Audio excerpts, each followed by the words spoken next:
Assalamualaikum warahmatullahi wabarakatuh. Halo teman-teman semuanya. Apa kabar?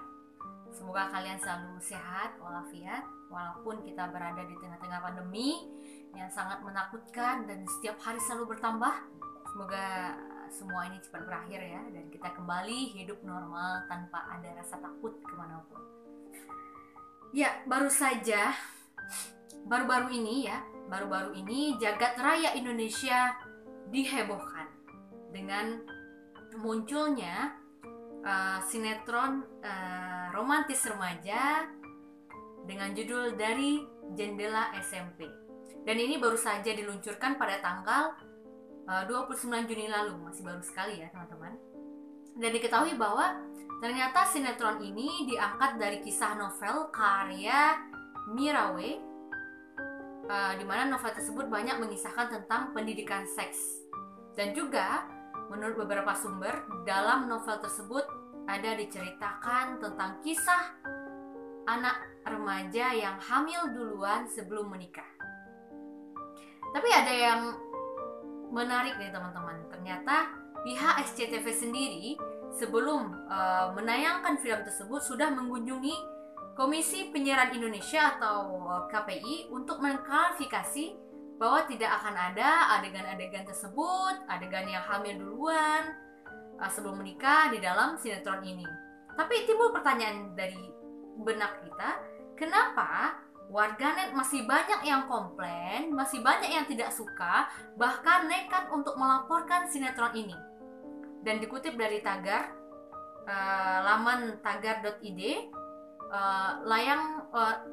Komisi Perlindungan Anak Indonesia juga melayangkan laporan yang sama, bahwa sinetron ini tidak layak dan tidak ramah anak karena telah mengisahkan atau mengangkat tema percintaan di usia sekolah, teman-teman. Nah, untuk saya sendiri, ketika saya melihat YouTube, tiba-tiba muncul nih sinetron Dari Jendela SMP ini, karena dia trending, selalu trending. Baru saja diunggah oleh SCTV, itu langsung trending. Karena penasaran, lalu saya lihat teman-teman, apa yang terjadi ketika saya menyelesaikan satu episode itu. Ternyata benar, menurut saya ada adegan yang tidak pantas untuk dilihat atau ditirukan oleh anak seusia mereka gitu loh. Meskipun ya mungkin hanya menatap mata dengan penuh perasaan atau hanya berpegangan tangan seperti itu, tapi menurut saya tetap saja tidak layak. Dan juga ada adegan si Wulan, ini kan ceritanya antara Joko dan Wulan. Ada adegan si Wulan ini dia berbohong kepada gurunya. Untuk apa? Untuk bertemu dengan Joko. Jadi dia berkata, "Bu, maaf Bu, saya lagi sakit. Saya tidak bisa belajar," seperti itu. Akhirnya ibu gurunya mempersilahkan dia untuk istirahat di UKS. Apa yang terjadi? Ternyata dia bertemu dengan Joko, diam-diam bertemu dengan Joko di balik-balik tembok atau bertemu berdua ya. Tapi menurut saya ya, berbohongnya Wulan dalam sinetron ini akan menjadi trik bagi remaja-remaja. Oh, nih kita berbohong aja sama guru mau ketemu atau cabut kayak atau gimana ya. Jadi menurut saya itu nggak layak teman-teman, nggak cocok gitu loh. Masih kecil udah bohong untuk ketemu lawan jenis. Nah, meskipun mungkin adegan tatap muka atau berpegangan tangan itu tidak terlalu vulgar, tapi memang tidak layak. Dan apalagi menurut saya nih ya, di tengah-tengah pandemi ini, TV akan menjadi sahabat harian anak yang akan mengisi kekosongan anak. Maka alangkah baiknya jika pertelevisian Indonesia diisi dengan sinetron atau film-film yang bermutu, tontonan yang menuntun.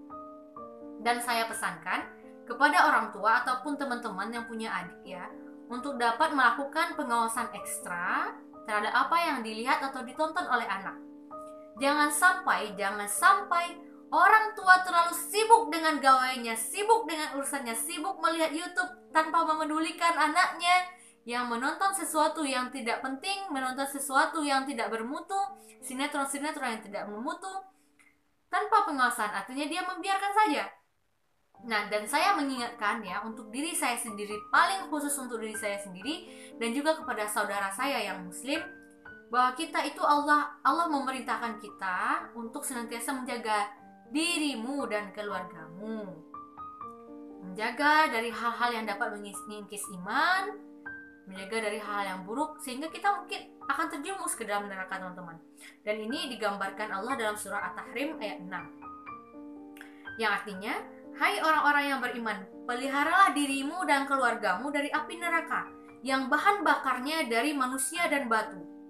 Penjaganya malaikat-malaikat yang kasar, keras, dan tidak mendurhakai Allah terhadap apa yang diperintahkan Allah kepada mereka, dan selalu mengerjakan apa yang diperintahkan. Jadi ya kalau orang tua lalai ya, dia nggak peduli dengan anaknya, dia sibuk aja main gawainya, nonton YouTube, sementara anak juga sibuk melihat sesuatu yang tidak bermutu gitu. Ya yakin lah ya, nanti bakal Allah akan tanya di akhirat, nanti bakal dipertanggungjawabkan. Nah, ada alternatif lain. Jika kita temukan masih ada nih sinetron-sinetron yang masih yang tidak bermutu atau kurang bermutu beredar di bumi Indonesia ini, tapi masih tetap dibiarkan. Jadi masih tetap dibiarkan, maka dari kita sendiri nih yang harus pasang badan gitu. Bagaimana caranya kita mengawasi anak gitu, karena anak-anak seusia SMP itu belum tentu, dan menurut saya mereka belum bisa memfilter dengan baik mana yang sesuatu yang bermutu, mana yang tidak. Apalagi mereka sedang pubertas, dengan masa puber sekali, disuguhi dengan materi-materi seperti itu. Aduh, mereka akan berpikir apa ya? Saya tidak bisa membayangkan itu. Tapi alangkah baiknya semua dikendalikan dengan baik. Jangan sampai orang-orang tua membiarkan anaknya untuk kemudian belajar dari adegan-adegan tersebut dan kemudian hari menirukan adegan tersebut.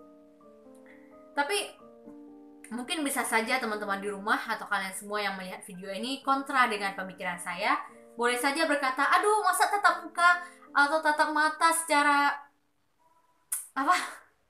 melihat mata lawan jenis gitu, atau berpegang tangan dipermasalahkan gitu. Masa pegang tangan aja nggak boleh, dibesar-besarkan ini. Ya silahkan berbicara seperti itu sekarang. Boleh saja sih. Tapi ingat, bukankah generasi yang baik lahir dari edukasi yang baik sejak dini? Jadi ibaratkan tanaman, ya kita pupuklah dengan hal yang baik gitu. Jangan biarkan mereka untuk melihat hal-hal yang tidak baik.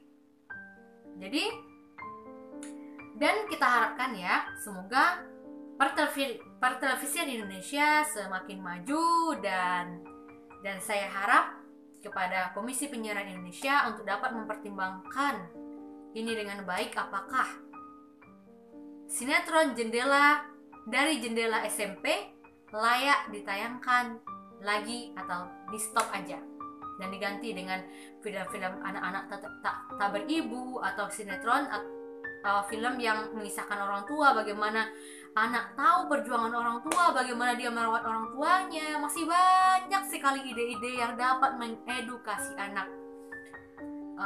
Dan saya harap ya, adegan-adegan yang pegangan tangan, dia berkata cinta-cinta berduaan, itu sebaiknya dihindari untuk anak usia SMP. Baik, itu saja. Terima kasih, semoga bermanfaat. Wassalamualaikum warahmatullahi wabarakatuh.